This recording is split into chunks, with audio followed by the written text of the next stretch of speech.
Welcome to the Overwhelm is Optional podcast, where each week we find ways to gently rebel against the nonsense that overwhelm and exhaustion are just the price you pay to have the life you want.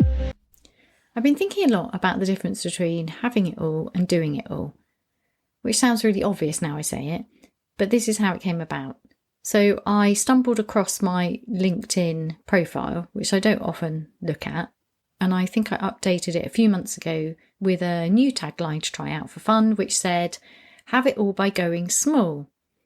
And that came from a conversation I had with somebody who said they had this objection to what they thought what I was about to say to them about my work was, oh, you can have it all, but you've got to make these huge, wild, sweeping changes. And when she managed to listen to me despite feeling very overwhelmed, and she said, oh, so you mean I don't have to make huge, wild, disruptive changes? You're saying that I can do small things to have it all. That's amazing. And then she just said, so basically I can have it all by going small or something. I don't know, she's messing around with this thing. So I thought I'd try it out because it's fun to try out different ways of communicating what I'm trying to communicate with the world and with myself. And I saw it again and read it again and thought, does that still feel like a good message? And I don't know, you can mess about with these things forever. It doesn't really matter. It is a good message. And then it suddenly struck me, and now I'm saying this, I feel slightly embarrassed because it feels like, duh, obviously Heidi. But anyway, I'll share it anyway, because this is my journey. And I feel that by telling my story, it will help at least one person. Because if I had come across this podcast 10 years ago, man, my life would have been much easier. So here goes. So it suddenly occurred to me that I used to think that to have it all, I had to do it all. And that doing it all, just finding better ways to do things, would mean I could then have it all. Whereas now I've realised the way I look at it is, I've redefined what having it all is. Now, and this is really important. It's very easy, isn't it, to look at somebody who, like me, who's saying you can have it all and you can chill out about it, is that you think, yeah, but then you're not really as busy as me. You're not trying to achieve as much as me. You're not under as much pressure as me. But I was, because I thought that that was the deal with the universe, that the deal with the world is that if I felt under considerable pressure, I could have work that was meaningful because it had responsibility. And with responsibility, with great power comes great responsibility. No, we're not going to Spider-Man. With responsibility comes the pressure of obligation and the looking after of other people and making sure that they're okay. And managing people can be tricky. So there's lots of pressure involved in that. And if you don't want that pressure, you need to downsize and do something where you have no responsibility and you have less meaning in your work. Although that's how my mind used to think. If I maybe just, I don't know, went and did something like waitressing or something, then maybe that would be easier and I wouldn't feel so overwhelmed. And then I could just downsize my life, live in a much smaller house or a house somewhere that isn't as beautiful to live, a cheaper place to live, just downsize everything and then I'd be okay. And so I got stuck into this black and white thinking that either I had to find a way to make everything work by becoming more skilled at doing things. So better at managing people, better at managing myself, better at managing my stress, better at sleeping, better at finding energy to exercise, even though every time I went to exercise, it made me ill because that really didn't help. Those people who say, well, if you exercise, you feel better. Well, that doesn't work for everybody at all points in their life. It's one of those well-meaning things that works some of the time. I mean, I definitely, now I'm well again, now I'm not surfing the verge of burnout. Exercise in general does make me feel better, but not if I'm really tired, it doesn't. Now, maybe it does for you. People are very, very different. I used to know somebody whose answer to everything, and she wasn't a big eater, she wasn't overweight, but her answer to everything was food. She said that you can pretty much solve everything by just eating. Definitely not for me. That's not how my gut works. My answer would be probably not to eat, actually. And I found that my answer to most things when I'm feeling, not quite myself is actually rest. Rest has a hugely beneficial impact on me, although I still notice sometimes I'm resisting it, which is hilarious because it pretty much rest will do it for me, but sometimes exercise will. And now I'm well, I pay attention, I'm better, more skilled at paying attention to what I need, I'm more likely to do what's most helpful for me, or change course halfway through. So say I go to rest and then I'm like, no, my body really wants to move. Oh, I'll just go out for a quick walk with my dogs. Or maybe I start on what I think is going to be a long walk and then I think, actually, did I forget to eat because I was excited about doing something? Or am I just, that's not quite right? No, I'm going to do a shorter walk, and I'm okay with that because I'm not in competition with myself in the way I think I was before. So before, I thought to have this life where I get to have really good work, like work where I have responsibility, I can change how things are done, I can, have power to make things better. And with that comes more money, etc., and then a better lifestyle. That well-paid, meaningful work, satisfying work, I thought, because everybody else was reflecting that to me, that to have that would cost me in terms of overwhelming exhaustion and time and space for myself and my life outside of work, that work would just naturally have to leak into the rest of my life, that it would cost me, that's what you pay. That's the deal. And because I believed that, I was prepared to make those sacrifices. Now I know differently. Now I know that's not true. And also that it doesn't work because it's not sustainable, and that I'm not at my best when I don't look after myself.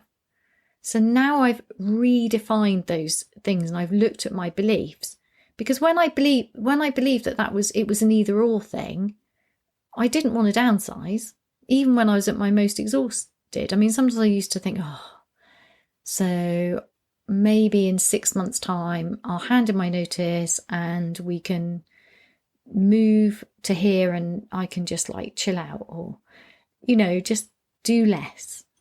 Somehow I wanted too much and I should have wanted less. And if I wanted less, that would have been better. And it's my own fault.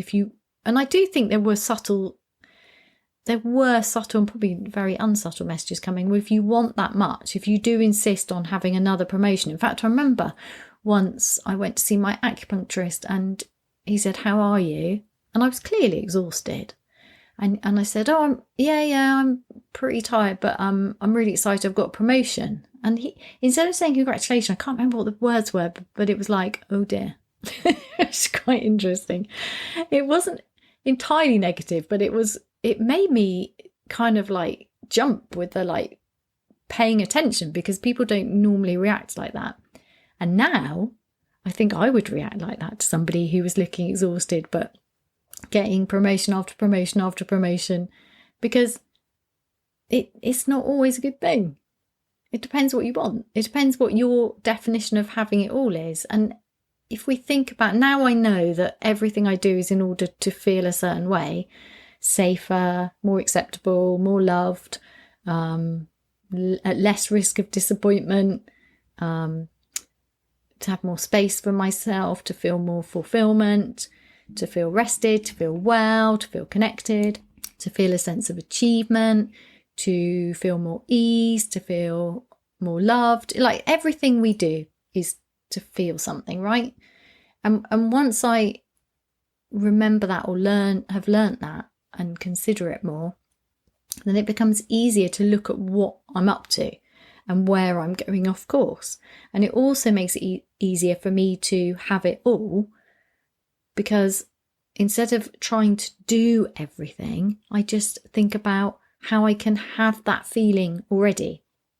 So having it all to me is having joyful, satisfying, meaningful, well-paid work, because the work matters to me.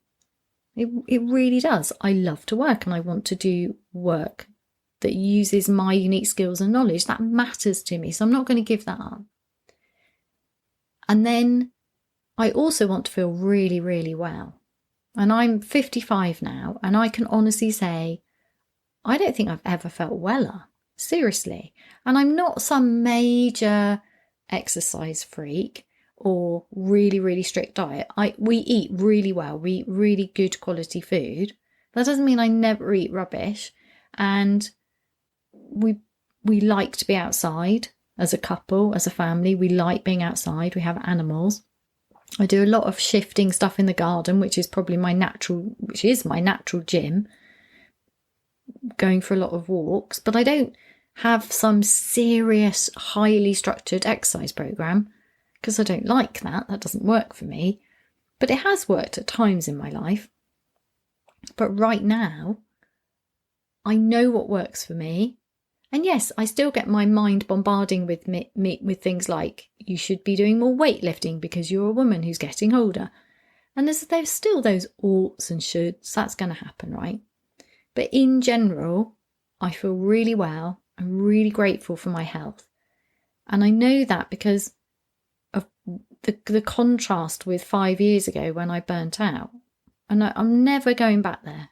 It takes a long, long, long time to properly recover from burnout and then to undo the habits and beliefs that allowed me to treat myself so badly, allowed me to think that it was fine.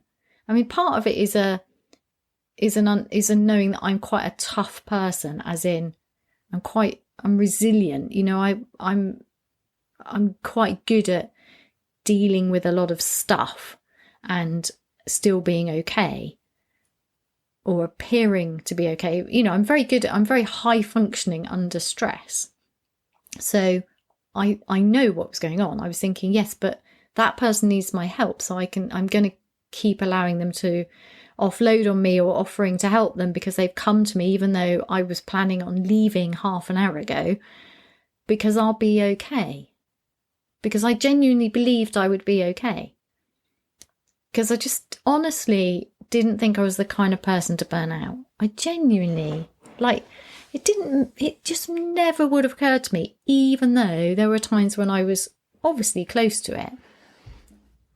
So it's not, what I'm saying is it's not just that I was treating myself badly. It's that I had the belief that I wouldn't burn out. I had the belief that I was handling it. I had the belief that that's surfing the verge of burnout, even though I didn't realise I was doing it. But the symptoms I look back on, that overwhelming exhaustion, that just about getting through another day, that struggle to get up in the morning, that Saturday morning unwellness, that lack of headspace, that constant putting things off outside of work that matter to me, but also that thrillingness of achieving stuff at work. You know, that's great fun, right? I love all of that. But the cost was too high, but I thought it was the cost. Like, it's just the way things are. There's nothing you can do. So I thought to have it all would cost me that. It did cost me that. And that was okay. Like, it would all even out. I don't know. I would find a way. And I'm also very optimistic. So I did believe that I would find a way. And I was always finding a way to tweak things. So I upped my productivity by studying productivity and learnt lots about how to be more productive and hold less stuff in your head. And that helped me be more productive. But all I did then is, instead of taking more space for myself, I just took on more, because ask a busy person. And it's, you know, there is something nice about being the go-to person to get things done, because that's fun, right? If you're a really efficient person who can see how things can be better, it is a really valuable role, and it is fun being in the role, but it cost me too much. And now I know that that's not a price I'm willing to pay in order to have that satisfaction in work, because actually I didn't have it all. I was constantly struggling to have it all. I was doing really well at work, and part of my life was going very well. So, you know, had a good relationship. I'd had lots of amazing experiences, like traveling and all sorts of things. There was a lot. It wasn't like I wasn't doing anything outside of work, but it was imbalanced, and I was losing parts of myself that are very, very important to me, like my ability to switch off easily and laugh and sleep well and just be well and be at ease and be happy. That was going, because I got stuck in that push tense mode, because that got me through the day. It was working. and I didn't think I had a choice. Whereas now I would say, okay, so I want it all. How can I have it all? And I mean all now. I thought I was aiming for having it all by solving problems like not being able to sleep, not being able to switch off, aches and pains and tension in my body, unwellness, just manage your stress better, learn to sleep better, learn to be more productive, learn to have better boundaries, learn, push. I thought if I solved all of those problems, I would solve the problem. Then I could get my life back and I could keep the career and have a life outside of work. And I spent years working that out and learnt a lot. And those things do work and they're all valuable. Like learning to sleep does work. But if you keep piling on the stress and not looking after yourself, then in the end, no matter how much sleep you have, you're not going to feel great because it's just too much. I was just pushing myself too hard.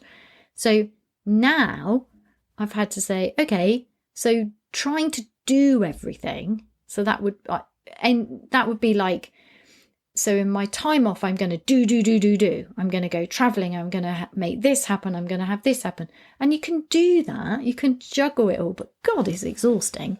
And it's not very much fun. Also, I don't like everything to be structured. So if I've put in, like sleep, I read all of the sleep stuff and it was very structured. Go to bed at the same time, get up at the same time, have a very structured sleeping environment like temperature and duvet and pillow. Oh my goodness, it's exhausting even thinking about it. Now I find it much easier to sleep. I just don't have all of those things. I have some of them. So I know, for example, that if I'm tired and I don't go to bed when I'm ready to go to bed, then I'll what I call miss my sleep train, and then it's like you have to wait a bit for the next sleep train, and that's a sleep cycle. So I'm still aware of those things and I'm still using them. What I'm not doing is having such a restriction on my life that I just can't do anything. It's just horrible having it like that, and that constantly trying to squeeze more and more achievements and experiences and tasks into each day. I also found actually that wasn't resulting in me having it all. That was resulting in me doing it all. And it's not actually that satisfying because there's not really any space to feel the satisfaction of achieving things. Everything happens too quickly. Everything feels too overwhelming, overloading. That's not having it all. So I was mistaken before. And I can see that now. I'm not worried about admitting that because that's how we do things. That's how things are set up. So it's not terrible. It's just that, thankfully, because I completely imploded my life by burning out and had to find another way, I've found another way. And I'm really excited about that. So now I would say having it all means, first of all, identifying what that means to me. And it changes over time and in seasons. So that to me still means having well-paid, satisfying, meaningful work that uses my unique skills and expertise and gifts. That matters to me. And it matters to me right now that we still get to live in this house, that we still get to pay this mortgage. That matters to me. Don't know if it always will.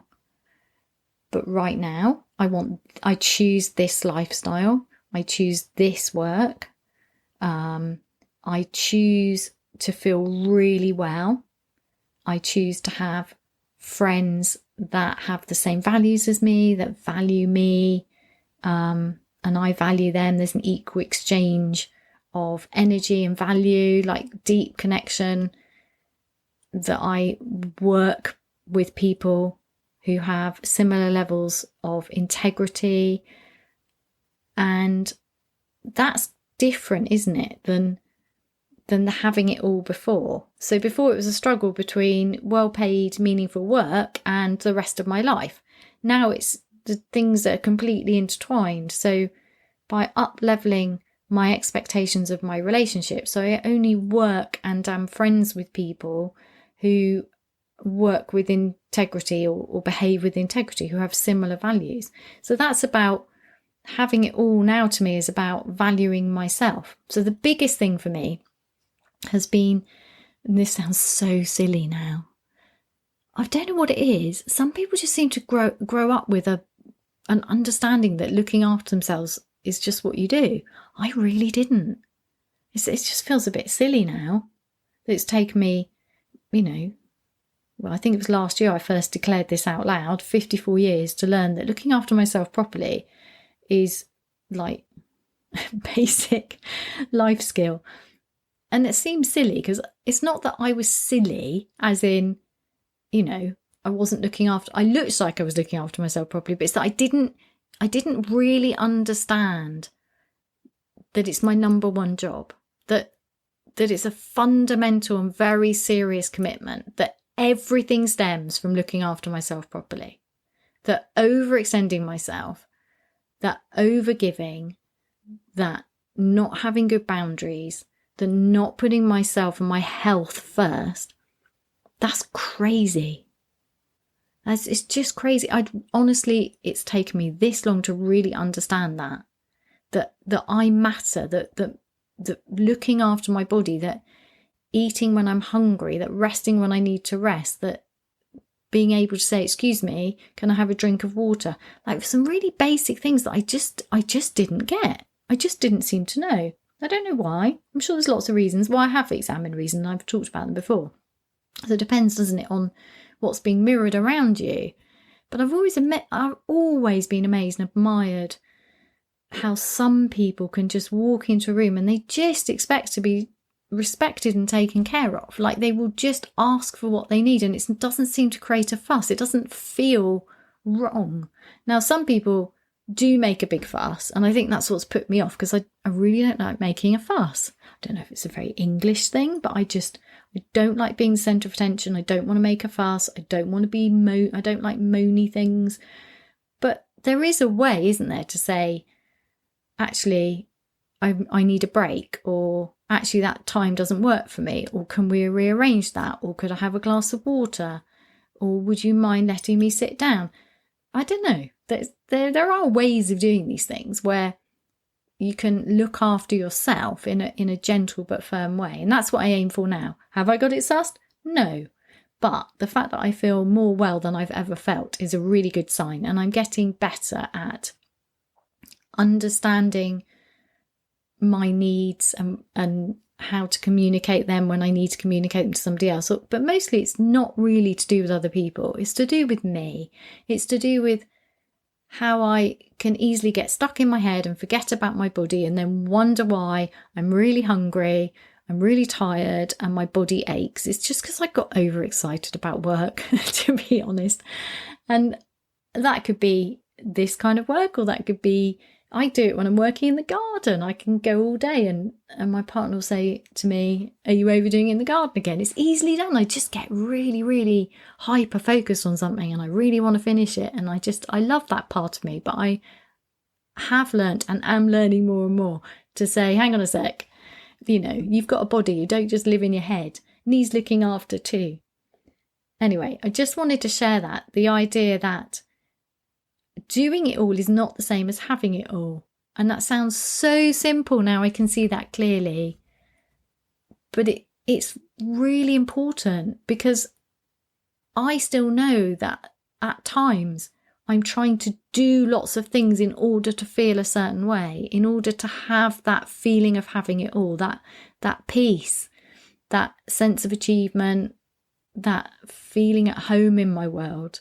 I can easily get stuck in the doing rather than the what does having it all mean to me today? What's really important to me today? How do I get to move through my day in a more Heidi way? That to me is how I go for the having it all now. It has to be different, and I have to keep paying attention to when I'm slipping back into old habits of pushing on through, trying really hard, thinking there's something wrong with me, so I have to constantly almost apologise for my rubbishness by overgiving, and instead just lean back into, okay, what's the most Heidi way to move through my day, so that I can both enjoy everything I've worked so hard to create right now and continue to create more and more of the things that I desire to experience in the future. It's that sitting with both, isn't it? The look at everything I've managed to create and leaning back into woohoo for me. And also at the same time saying, and now what else would I like at the same time? Because that's the thing. It's the not settling. I don't need to settle in order to feel safe enough to be without over pushing myself. I also need to be able to expand into more and more, because that's the adventure. And I want the full adventure. I want it all. Love to know your thoughts on this. Please drop me a line at heidi@heidimark.co.uk, or follow me on Instagram and just message me and let me know what you thought of this episode. I'd love to have a chat with you. Have a great week.